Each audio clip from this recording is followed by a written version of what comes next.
రకరకాల యూనియన్స్ అయితే ఉంటారు. యాక్టర్స్‌కి, డైరెక్టర్స్‌కి, ప్రొడ్యూసర్స్‌కి అండ్ డిస్ట్రిబ్యూటర్స్‌కి ఎక్సెట్రా, ఎక్సెట్రా. ఈ యూనియన్స్‌కి మధ్య కోఆర్డినేషన్ అనేది ఎలా ఉంటుంది? ప్రాబ్లమ్స్ ఎప్పుడైనా వస్తుంటాయా? లేదా ఏదైనా జాయింట్ ఇనిషియేటివ్ తీసుకుంటూ ఉంటారా? ఏదో ఒక విషయంలో? అంటే first of all this industry is it's not machinery. We don't have machinery. Yes. We have to work with human exactly. Beings. So when there so many people working, problems are bound to come. అవును. Problems రావటం సహజం. అవి ఎప్పటికప్పుడు solve చేసుకుంటూ వెళ్ళాలి. చిన్న చిన్న అంటే ఎట్లా ఉంటుందంటే ఒక సినిమా అనేసరికి 100-150 మంది అంటే 100-150 ఈగోస్తో పనిచేస్తాం, అంతే కదా. అంతే. So the producer or his team has to be very good HR team also parallelly. హెచ్ఆర్లో కూడా బాగుండాలి వాడు. అవును. సో ఇప్పుడు అది ఉన్నప్పుడు ఏంటంటే హ్యాండ్లింగ్ గెట్స్ ఈజియర్. ప్రాబ్లమ్స్ రాకుండా ఎందుకుంటే ఎంతమంది మనుషులతో పని చేస్తున్నప్పుడు ఎక్కడో వస్తుంటాయి చిన్న చిన్న ప్రాబ్లమ్స్, సాల్వ్ చేసుకుంటూ వెళ్ళాలి. అదేనా మీరు అడిగింది? అదే.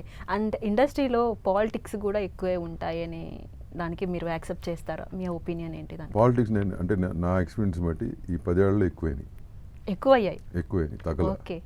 అంతకుముందు ఏంటంటే the industry was more United and that generation was ఆ గోల్డెన్ పీరియడ్, ఆ గోల్డెన్ జనరేషన్ ఇస్ గాన్. వెళ్ళిపోయింది. Very few of us are here now. But ఈ 10 yearsలో పాలిటిక్స్, అన్నెసరీ పాలిటిక్స్ ఇప్పుడు ఎక్కువైనాయి. అండ్ యాజ్ ఎ ప్రొడ్యూసర్ మీరు చెప్పండి, ఇప్పుడు ఒక నార్మల్ పర్సన్ హీరో అవ్వాలనో, డైరెక్టర్ అవ్వాలనో, లేకపోతే యాక్టర్ అవ్వాలనో ఏదో ఒక విధంగా ఇండస్ట్రీలోకి అడుగు పెడితే ఈ పాలిటిక్స్ నుంచి ఎలా తట్టుకోవాలి? మీరేం చెప్తారు? అంటే ఆ పాలిటిక్స్ కంటే కూడా అమ్మా ఇప్పుడు నిజంగా జీల్ ఉన్న వాళ్ళకి నేను అదే చెప్తుంటాను, టెక్నీషియన్స్, ఆర్టిస్ట్కి ఏమవుతుందంటే they require lot of patience. నేను చెప్పిన యాంగిల్ వేరు, అంటే నేను చెప్పిన politics definitely politics have increased in the industry. But when it comes to technicians and artist అంటే మన కొత్తగా వచ్చిన వాళ్ళకి they have to be very patient and they have to be very discipline and work towards it. ఈ మధ్యకాలం నేను చూసింది ఏంటంటే పేషెన్స్ తగ్గిపోతుంది. నేను ఇవాళ ఇండస్ట్రీలోకి వచ్చి 3 రోజులు అంటే over night you want to become something which cannot happen. It definitely cannot happen. అంటే ఎట్లా అంటే ఫర్ ఎగ్జాంపుల్ అంటే నా దగ్గర చాలామంది కొత్త డైరెక్టర్లు, ఆస్పైరెంట్ డైరెక్టర్స్ వస్తుంటారు.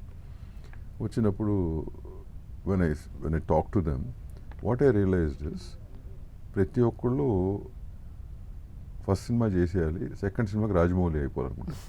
It's not possible.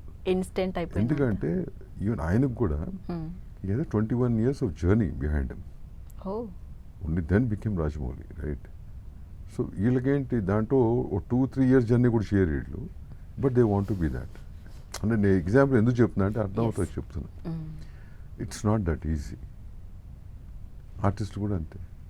Some times ఒక cinema can make a difference to all, but that one cinema, that one film you have to wait for, you have to work for it.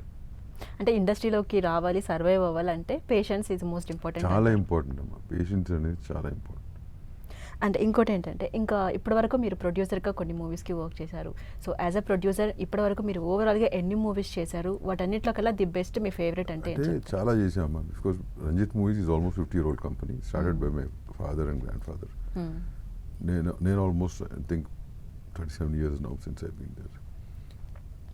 నేను మధ్యలో కొంత gap తీసుకుని again I restarted with అలా మొదలైంది. After that every year I been making 1 or 2. మొన్న నేను ఇలా చేసిన 2021 కోవిడ్ టైంలో సినిమా రిలీజ్ చేసిన తర్వాత which did not do well, then I took a break. ఎందుకంటే అది కూడా నేను నా రెగ్యులర్ ప్రాసెస్లో నేను నచ్చితేనే చేస్తాను అండ్ కంటెంట్లో ఐఎమ్ టోటలీ ఇన్వాల్వ్డ్. సో అది కూడా అటు చేశాను, but it didn't work. So then I said I have to take a step back, educate myself. What are the kind of films now people want to watch? అది నేను చెప్పినట్టు marketing అన్నీ కూడా. So take 2 years gap. ఆ ప్రాసెస్లోనే Isha work out చేయడం జరిగింది.